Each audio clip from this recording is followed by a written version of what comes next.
नमस्कार, मैं दीपक शर्मा और मेरे YouTube मंच पर आपका स्वागत।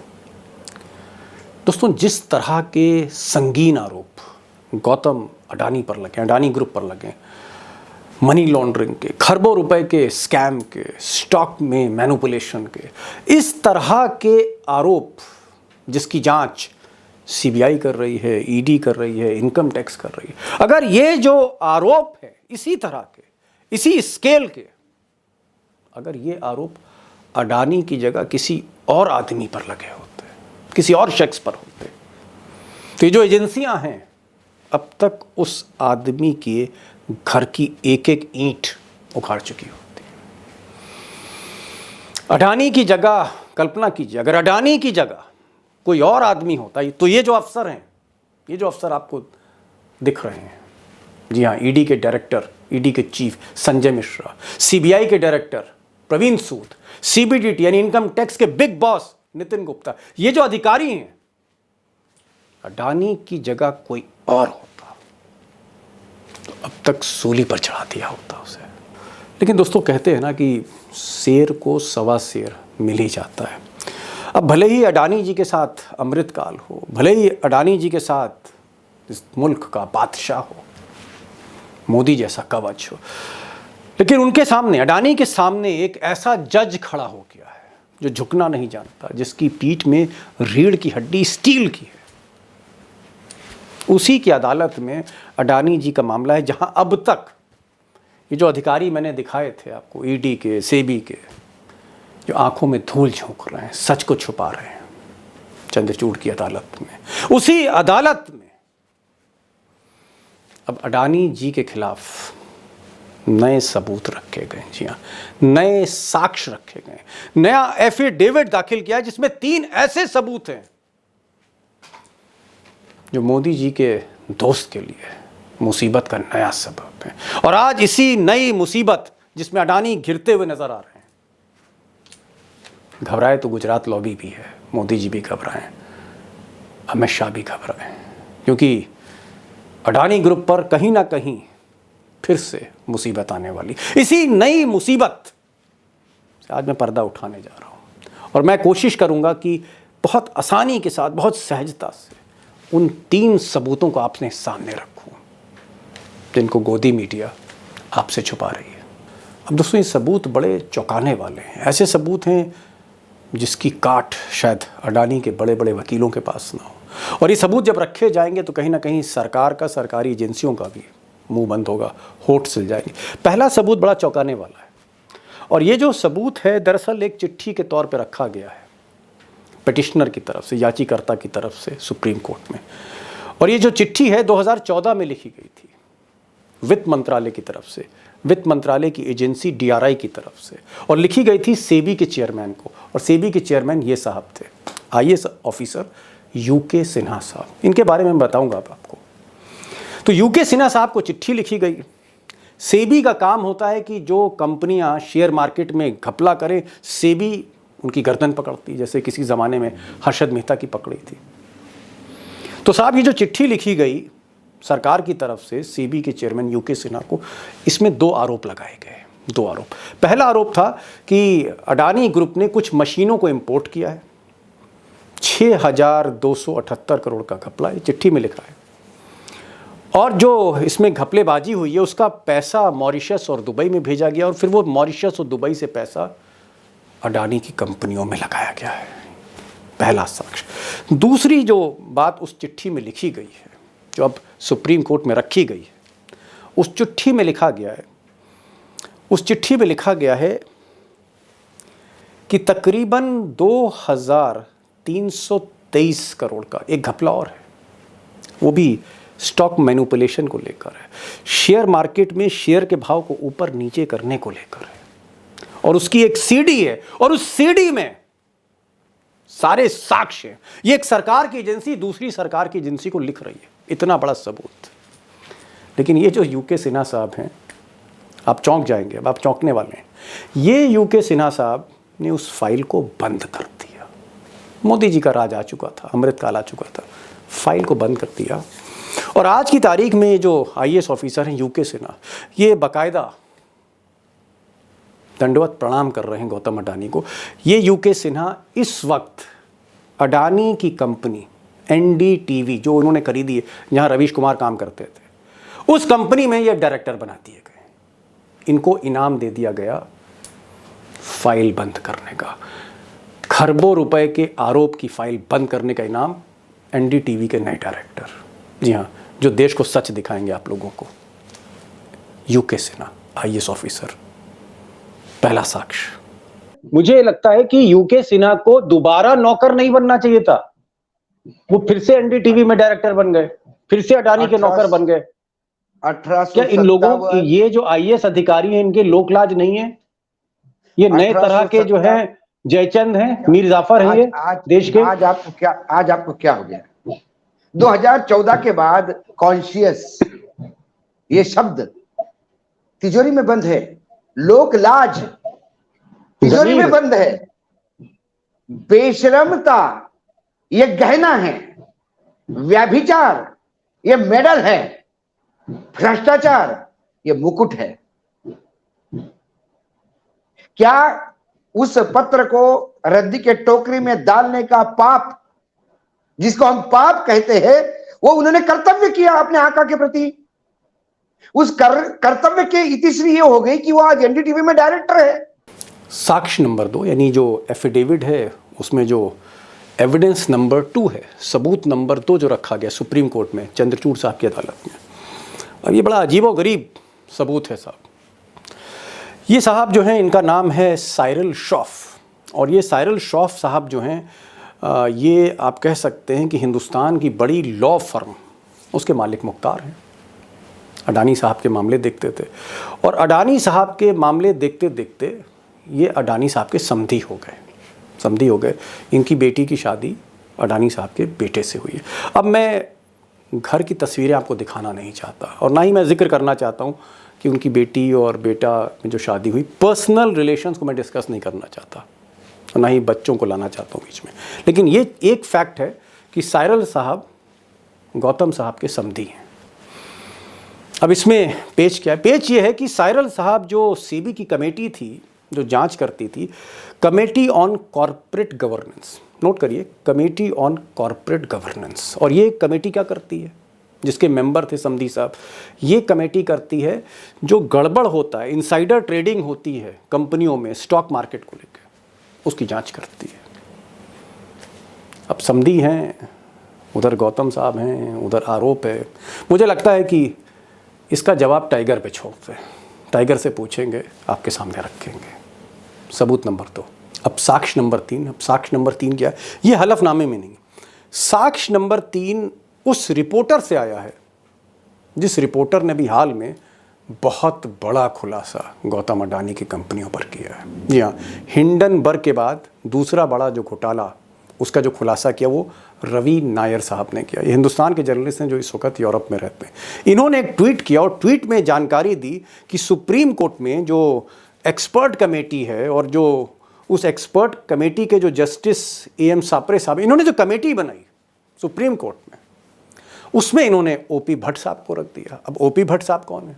OP भट्ट साहब स्टेट बैंक ऑफ इंडिया के, देश के सबसे बड़े बैंक के चेयरमैन रहे, और इनको कहा गया कि आप क्योंकि भाई स्टेट बैंक के चेयरमैन हैं, तो ज़रा अंदर जाके ज़रा पता लगाइए कि क्या क्या गड़बड़ किया अडानी जी ने। तो रवि नायर जो रिपोर्टर हैं, इन्होंने खुलासा किया है कि OP भट्ट का कन्फ्लिक्ट ऑफ इंटरेस्ट है, क्योंकि OP भट्ट एक और कंपनी के चेयरमैन है। स्टेट बैंक से रिटायरमेंट होने के बाद वो एक कंपनी है ग्रीनको, एनर्जी, रिन्यूएबल एनर्जी में काम करती है, उसके चेयरमैन है। और भट्ट साहब की कंपनी ग्रीनको और अडानी ग्रुप, इनके बीच में एक बिजनेस करार है, यानी जो जांच कर रहा है उसके बिजनेस रिलेशंस हैं अडानी के साथ। अडानी पर जांच और बिजनेस रिलेशंस अडानी के साथ, कल्पना करिए। ये कहना है रवि नायर साहब का। अब मुझे सिर्फ इतना कहना है कि ये जो नए साक्ष्य हैं जो सुप्रीम कोर्ट में रखे जाएंगे और वकील बहस करेंगे, फैसला जो है उस जज को लेना है जो जज आज की तारीख में सुप्रीम कोर्ट में एक ऐसा शेर है, बब्बर शेर है, जो झुकता नहीं, और जिससे सबसे ज़्यादा मोदी जी को प्रॉब्लम है। जस्टिस चंद्रचूड़। तो फैसला इनको करना है। मैं तो फिलहाल ये जो तीनों साक्ष्य मैंने दिए हैं इसके और भीतर तक जाना चाहता हूँ। मैं आपको ये बताना चाहता हूँ कि आखिर अडानी इन नए सबूतों को लेकर कितनी बड़ी मुसीबत में फंस गए, और चुनावी साल में ये मुसीबत मोदी के लिए कितनी बड़ी मुसीबत है। ज़्यादा वक्त नहीं लेंगे, टाइगर के पास चलते हैं। ये जो आप सामने शख्स देख रहे हैं अपने स्क्रीन पे, यूके सिन्हा साहब, यही वो शख्स थे जो सेबी के चेयरमैन थे। इन्होंने मामला दबा दिया था, फाइल बंद कर दी थी अडानी पर, शायद 2,500 करोड़ का मामला था। यही आदमी टाइगर, यही आदमी मार्च 2023 में जब एनडीटीवी को खरीदा अडानी ने, तो अडानी ने इनको बोर्ड ऑफ डायरेक्टर में रख दिया, डायरेक्टर बन गए एनडीटीवी के।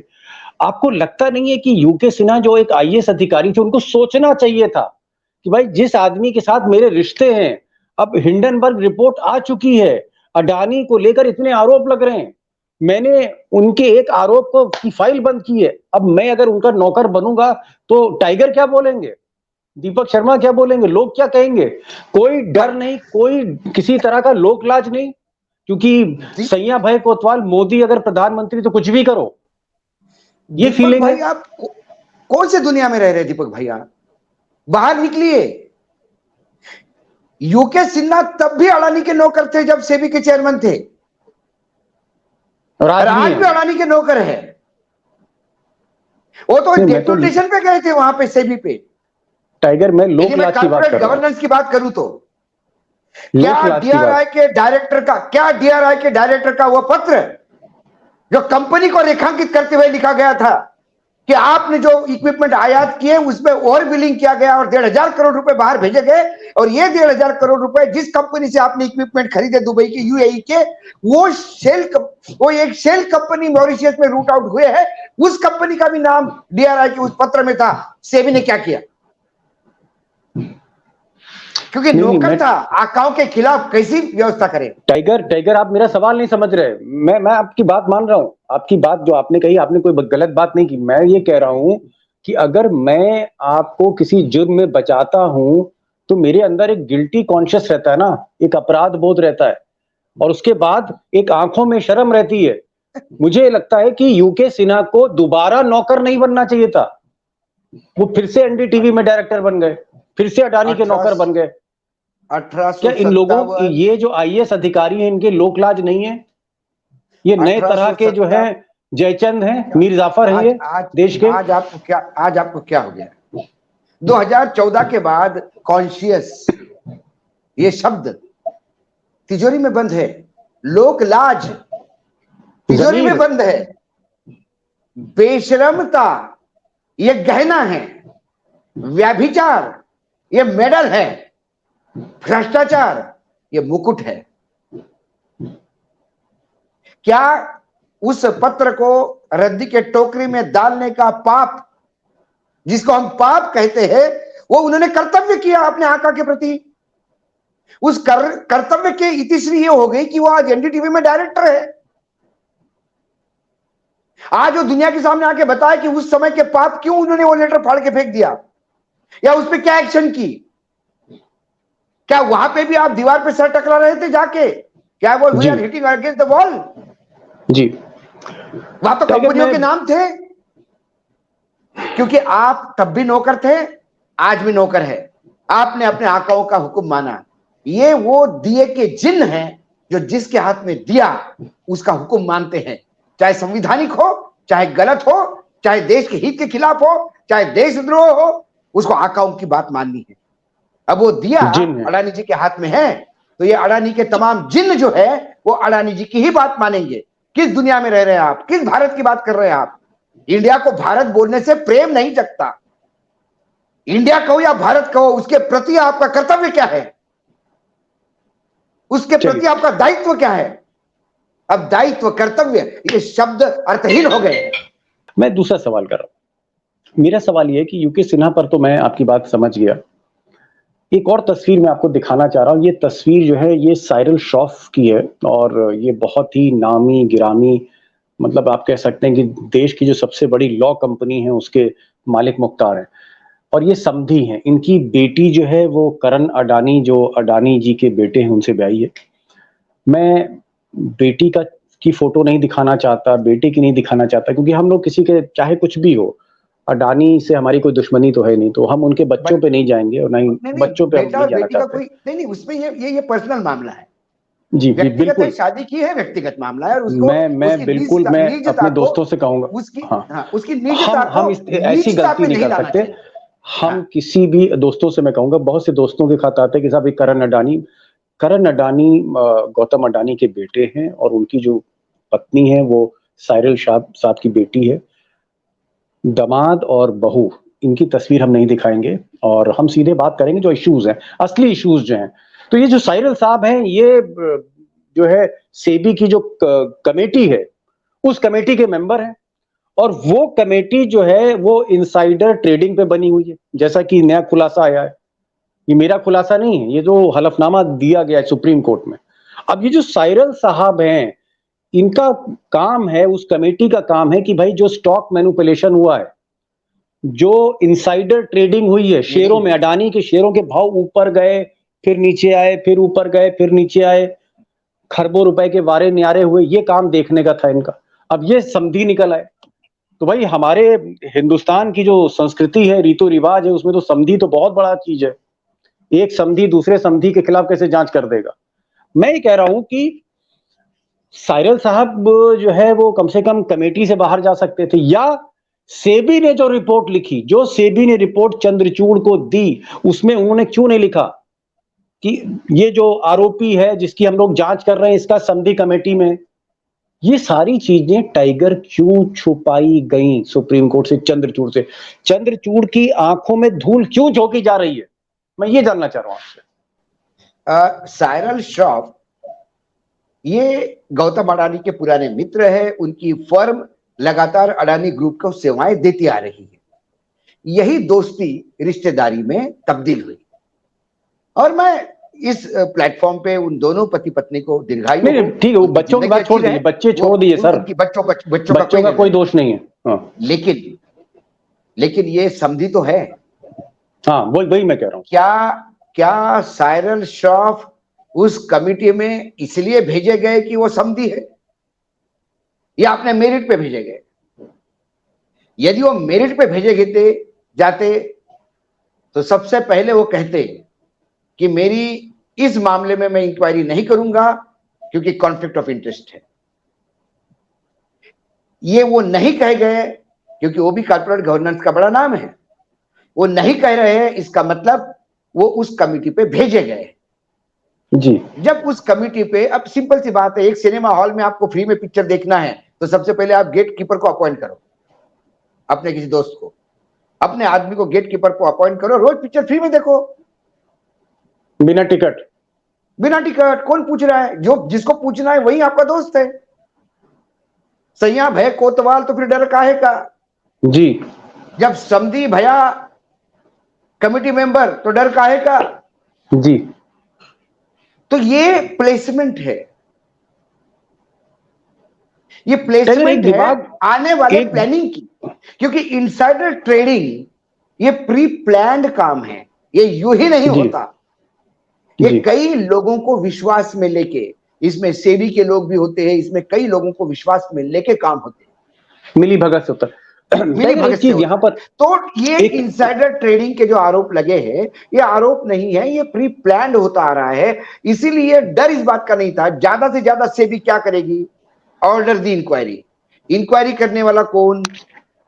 मेरा आदमी।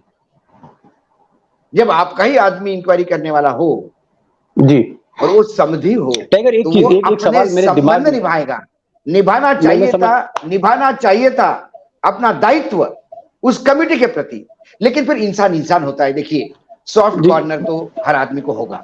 मैं समझ गया टाइगर। ये जो कहानी है, अडानी की जो कहानी है, जो अडानी कथा है, इस कथा में मैं देख रहा हूं 2014 के बाद से शुरू होती है। और ये जो मामले मैंने आपको बताए कि 2014 में रिपोर्ट आती है, सेबी का चेयरमैन यूके सिन्हा उस रिपोर्ट को बंद कर देता है, फिर वही जो है एनडीटीवी का डायरेक्टर बन जाता है, फिर वो समधी साहब आ गए, समधी साहब कमेटी के मेंबर बने, उन्होंने भी आंखें नहीं खोली। खैर समधी साहब के ऊपर बहुत प्रेशर भी होगा। फिर एक और साहब है जिनका मैं भी नाम का जिक्र करने जा रहा हूँ, एक चीज मैं देख रहा हूं कि पूरी कहानी अडानी के को लेकर, अडानी कांड को लेकर 2014 के बाद की है। यानी जो भी गड़बड़ घोटाले दबाए गए छुपाए गए 14 के बाद हुए। तो क्या जो अधिकारी थे, जांचकर्ता थे, इन्वेस्टिगेशन ऑफिसर थे, उनके ऊपर जो सुपरवाइजिंग ऑफिसर थे, इन सबको ये लग रहा था कि भाई अब मोदी जी दिल्ली में बैठे हुए हैं, मालिक मुख्तार इस मुल्क का मोदी हो गया, बादशाह बदल गया है और बादशाह का ये आदमी है, जैसा आप कह रहे हैं एक रूप है अडानी। तो क्या मोदी जी की वजह से, मोदी और अडानी के रिश्तों की वजह से हर आदमी बेफिक्र था और वो जांच दबाता चला गया? उसको लगा कि कुछ नहीं हो सकता, अगर प्रधानमंत्री का आदमी है, इसको इसके सारे केस बंद कर दो तो भी कुछ नहीं होगा। ऐसी ऐसी फीलिंग थी लोगों में, इसीलिए घपला इतना बड़ा होता गया। ये फीलिंग नहीं, विश्वास था, और जबरदस्त विश्वास था, और आज भी है। आप मुझे बताइए, हिंडनबर्ग रिपोर्ट आया, क्या हुआ? स्टॉक मार्केट लुढ़क गया, फिर स्टॉक चढ़ गया ऊपर। हाँ, हमने देखे अडानी साहब के जितने शेयर हैं, अडानी एंटरप्राइजेज, अडानी पावर, चढ़ गए, सब नीचे लुढ़के फिर ऊपर आ गए। दूसरी रिपोर्ट आई, फिर वो उड़ गई। पहले रिपोर्ट ने, इन्वेस्टिगेशन एजेंसी ने क्या इन्वेस्टिगेट किया कि शेयर में चढ़ उतार में किसने पैसा कमाया, उसी ने रिपोर्ट छपवाई होगी। वो शेयर मार्केट में जो ऊपर नीचे हो गया फ्लक्चुएशन, जो अडानी सेठ के शेयर गिरे, इससे ज्यादा चिंतित है इन्वेस्टिगेशन एजेंसी। इस वजह से चिंतित नहीं है कि जो आरोप लगाए हैं अडानी जी पे, उसके अंदर तक जाए ना। जी जी टाइगर, तो सेकंड रिपोर्ट आई। सेकंड रिपोर्ट आने के बाद, मैं आपके पहले इस सवाल का जवाब दूं। सेकंड रिपोर्ट आई, क्या क्या हो गया? सेकंड रिपोर्ट आई तो क्या आसमान टूट पड़ा? अरे भाई, जब नरेंद्र मोदी जैसा शख्स पूरी सरकार के साथ उसके पीछे खड़ा हो, क्या कौन कर लेगा उसको? जुडिशरी की भी तो एक लिमिट है। जुडिशरी खुद तो, चंद्रचूड़ साहब खुद तो अपना बैग उठा के नहीं जाएंगे एक एक डॉक्यूमेंट चेक करने। उन्होंने सेबी को बोला, सेबी ने उन्हीं के आदमियों को भेज के काम कर दिया। नहीं, आप सही कह रहे हैं, जज है, दरोगा नहीं करेगा क्या जी। और वो आज भी ताकतवर है। हमारी जो अभी आज की आपकी रिपोर्ट जो है, ये कल जब रिलीज होगा, ये शो जब आप रिलीज करोगे, उसके बाद लोग सुनेंगे। लेकिन अडानी जी का कुछ होने वाला नहीं है, और मैं इस मुकाबले भी नहीं कि उनका कुछ होगा। जी जी, जब तक मोदी जी सरकार में है, तब तक अडानी जी का बाल विवाह का नहीं होगा। अडानी जी दिन ब दिन ऐसा ही ग्रो करते जाएंगे, और प्रोजेक्ट उनको मिलेंगे, और सरकारी चीजें उनको मिलेगी। जी टाइगर, ये एक तीसरी तस्वीर देख लीजिए, हालांकि मैं दिखा चुका हूं पहले आपसे। ये तस्वीर है ओपी भट्ट साहब। भट्ट साहब जो हैं, ये स्टेट बैंक, देश के सबसे बड़े बैंक के चेयरमैन थे भट्ट साहब। और भट्ट साहब जो है वो सुप्रीम कोर्ट के पैनल में भी आ गए। अब इनको नंदन नीलेकेनी लेके आए या कामत साहब लेके आए, इनको भी उसी लॉबी ने जो है इनको जांच में सुप्रीम कोर्ट के पैनल में मिला दिया। अब मैंने भट्ट साहब का इसलिए जिक्र किया, और पहले भी मैंने अपने दोस्तों को बताया कि भाई भट्ट साहब जो हैं, जो जिनसे अपेक्षा है इस देश की या चंद्रचूड़ साहब की कि ये जांच करेंगे ईमानदारी से सुप्रीम कोर्ट के पैनल में रह के, लेकिन मैं देख रहा हूं कि भट्ट साहब एक कंपनी के चेयरमैन हो गए। जब स्टेट बैंक से रिटायर हुए तो ये ग्रीन को कंपनी है, ग्रीन को, ये जो स्क्रीन पे लिखा आ रहा है ग्रीन को, ये ग्रीन को कंपनी के चेयरमैन। और ग्रीन को कंपनी का जो बिजनेस रिलेशनशिप है वो अडानी ग्रुप के साथ है, यानी उन्होंने बिजनेस समझौता कर रखा है। तो आपको लगता नहीं कि जो आदमी जांच कर रहा है वो जिस कंपनी का चेयरमैन है ग्रीन को और अडानी के साथ संबंध है? मतलब मैं आपकी जांच कर रहा हूं और मेरी कंपनी और आपकी कंपनी के बीच में बिजनेस रिश्ते हैं, मैं क्या जांच करूंगा? यहां प्रॉफिट और लॉस के रिश्ते मेरे आपके साथ है। आपको लगता है कि ये भी कॉन्फ्लिक्ट है? ऐसा जर्नलिस्ट आपको क्या लगता है? और भट्ट साहब को क्या करना चाहिए था? जिस दिन सुप्रीम कोर्ट की कमेटी अनाउंस हुई, उस दिन मैंने बॉम्बे में, क्योंकि बॉम्बे ये हब है उद्योगपतियों का, एक बॉम्बे क्लब हुआ करता था, यदि आपको याद होगा, और बहुत स्ट्रॉन्ग क्लब है बॉम्बे क्लब। मैंने एक बॉम्बे क्लब के मेंबर को पूछा, मैंने बोला sir what do you think about the committee? तो उन्होंने कहा nothing, he will be bailed out. उसके बाद he will be bailed out and it has exactly happened। जो उन्होंने कहा था वैसे दिख रहा। हाँ, भट्ट साहब, ओपी भट्ट साहब, देखिए सर्वोच्च न्यायालय में अक्सर हमने देखा, अभी हाल ही में राहुल गांधी के केस में, जब जस्टिस भूषण गवई के सामने केस आया तो उन्होंने सबसे पहले कहा कि मेरा परिवार कांग्रेस से जुड़ा हुआ है, तो मैं इस केस से दूर हटना चाहता हूं, यदि अपोजिशन को ऑब्जेक्शन हो तो जेठमलानी, जो सीनियर जेठमलानी के बेटे जो थे, उन्होंने कहा कि नहीं, हमें कोई ऑब्जेक्शन नहीं साहब, हमें आपकी न्याय प्रणाली पे विश्वास है। जजेस भी अपनी नैतिकता की दुहाई देते, उसमें से हट जाते। ये ओपी भट्ट को कहना था कि I am a chairman of a Greenko which is in tie up with Adani, we have a relation with Adani. I will be happy if you remove me from this bail and let the man come. जी, लेकिन क्या ये भी जुगाड़ से fit किया गया था? अब मैं सवाल तो पूछूंगा, क्योंकि सवाल तो उठता है, कॉन्फ्लिक्ट ऑफ इंटरेस्ट तो है। जो तीनों बातें हमने डिस्कस की, उसमें कौन सी मतलब आपका ये कहना है कि आपका ये कहना है, मैं जस्ट करेक्ट कर दूं क्योंकि अंग्रेजी में आपने बोला, उसका लब्बो लुआब ये, उसका मतलब ये है, आपका अभी रिसर्च नहीं कर पाया। जब अडानी जी प्रधानमंत्री जी के साथ ऑस्ट्रेलिया गए थे, उसके बाद एक बड़ा चौड़ा लोन सैंक्शन हो गया था स्टेट बैंक ऑफ इंडिया का, बड़ी कोई लेडी थी, मजुमदार थी, कौन थी वो स्टेट बैंक में? तो स्टेट बैंक ऑफ इंडिया से अडानी जी के बहुत अच्छे संबंध है, तो ये जब स्टेट बैंक ऑफ इंडिया में थे तब भी संबंध अच्छे होंगे। मतलब उसके बाद मैं समझ गया, चेयरमैन बने और ग्रीनको का चेयरमैन का फिर इन कंपनी के साथ एग्रीमेंट है। आप टाइगर ये कह रहे हैं, मैं दोस्तों को बताना चाहूंगा जो आपने अंग्रेजी में कहा और एक टोटल जो आपका जिस्ट निकल के आ रहा है, मतलब आपका ये कहना है कि बेहतर होता कि भाई भट्ट साहब बता देते कि ठीक है मैं स्टेट बैंक का चेयरमैन था, लेकिन अब मेरा बिजनेस रिश्ते हैं अडानी ग्रुप के साथ, जिस कंपनी का मैं चेयरमैन, तो मैं इस कमेटी में नहीं रहूंगा, ये कहना चाहिए था। बहरहाल टाइगर, फाइनल क्वेश्चन, आपको क्या लगता है कि जैसे होता नहीं कि साहब राजा की जान तोते में है या तोते की जान राजा में, और एक ऐसा रिश्ता, अटूट रिश्ता होता है कि जब तक या तो तोता उड़े तो राजा की कुर्सी जो है नीचे आए। आपको क्या लगता है कि इस पूरे मामले में जब तक मोदी जी प्रधानमंत्री हैं, इस मुल्क में कोई ताकत नहीं है जो अडानी के गिरबान को पकड़ सके, अडानी पर उंगली उठा सके, अडानी पे हाथ रख सके? किसी माइका लाल की हैसियत नहीं है इस मुल्क में, कोई चंद्रशेखर आजाद अब भगत सिंह अब पैदा होने वाले नहीं है। ये जो मुल्क है इसके नमक की अब तासीर वो नहीं रही। क्या ये मुल्क जो है पूरी तरह से ऐसे लोगों का हो गया है जिसमें 99% लोगों ने चूड़ियां पहन रखी हैं? खुलेआम हम देखेंगे नंगा नाच, कुछ नहीं कर पाएंगे और हम आप ऐसे ही बोलते रहेंगे। क्या हमारे देश के जांचकर्ताओं ने हाथों में चूड़ियां पहन रखी हैं? मैं सिर्फ लास्ट क्वेश्चन, हमारे देश के जांचकर्ता नहीं हैं, वो किसी के नौकर हैं और अपने आकाओं का सिर्फ आदेश मानते हैं। उन्हें जांच नहीं करनी, उन्हें देश और राष्ट्र से कोई मतलब नहीं है। उन्हें मतलब सिर्फ अपने आकाओं के है जिन्होंने जिस जगह पे उनको रखा है। याद नहीं है कि एजेंसी के आदमी को सर्वोच्च न्यायालय से गिड़गिड़ा के 15 तारीख तक का टाइम मांगा है सरकार ने? क्या सोने के पर रखे उस इंसान में? लेकिन वो चाहिए, क्योंकि ऐसा more loyal than the king मिलेगा नहीं। तो हमारे यहां, और मैं ये नहीं मानता, आपने कहा होगा जांच एजेंसियों ने चूड़ियां पहन के रखी होगी, बाकी लोगों ने चूड़ियां पहन के रखी होगी, सत्ता पक्ष में जो लोग हैं और जो खुली आंखों से ये नंगा नाच देख रहे हैं कारपोरेट सेक्टर का इस देश के सीने पे, वो भी हो सकता है चूड़ियां पहन के बैठे हैं। लेकिन मेरे देश का मतदाता जीवित है दीपक भाई, मेरे देश का मतदाता जीवित है। जब वो अति हो जाती है तो रास्ता दिखाता है। कर्नाटक में भी रास्ता दिखाया, हिमाचल में भी रास्ता दिखाया, दिल्ली में भी रास्ता दिखाया, वो रास्ता दिखा देता है।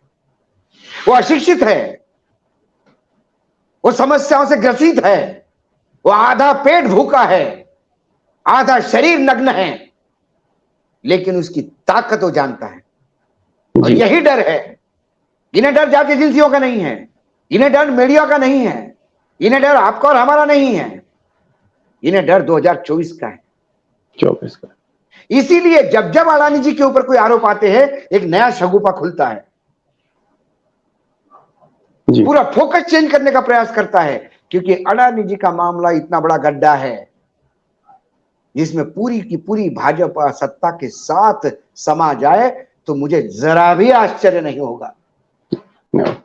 टाइगर, आपने एक आज बहुत बड़ी बात कही। आपने कहा कि जो ये देश की जो जनता है, फैसला उसी के पास है। ये मुगालता है मोदी जी को, ये मुगालता है सत्ता पक्ष को कि देश को चला रहा है। देश की जो चाबी है असली, वो मोदी के पास नहीं है। आपने आज कहा कि देश की चाबी जो है मतदाता के पास है। यानी जो लालटेन रोशनी दिखाती इस मुल्क को, रास्ता दिखाती, वो लालटेन जनता के हाथ में। और जनता, यकीनन। जैसा कि आप कह रहे हैं कि वो लालटेन दिखाएगी, रोशनी दिखाएगी, टॉर्च बियरर जो है वो जनता ही है। जनता को फैसला करना है। बहरहाल एक चीज सही है कि जब तक मोदी जी हैं तब तक अडानी का कुछ बिगड़ने वाला नहीं। लेकिन सेकंड पॉइंट में आपके दम था कि फैसला मोदी को नहीं करना है, असली फैसला जो है वो जनता को करना है। टाइगर, आप आए और आपने समय दिया, और जितना आप निर्भीक बोलते हैं, मुझे पूरी तरह से यकीन है कि आपकी जो हिम्मत है, आपके जो हौसला है, आपकी जो बहादुरी है, ये देश में एक नया, एक तरह से आप कह सकते हैं, पत्रकारिता को फिर से परिभाषित कर रही है। आप आए, धन्यवाद। आपका बहुत बहुत शुक्रिया। Thank you so much sir. धन्यवाद। धन्यवाद।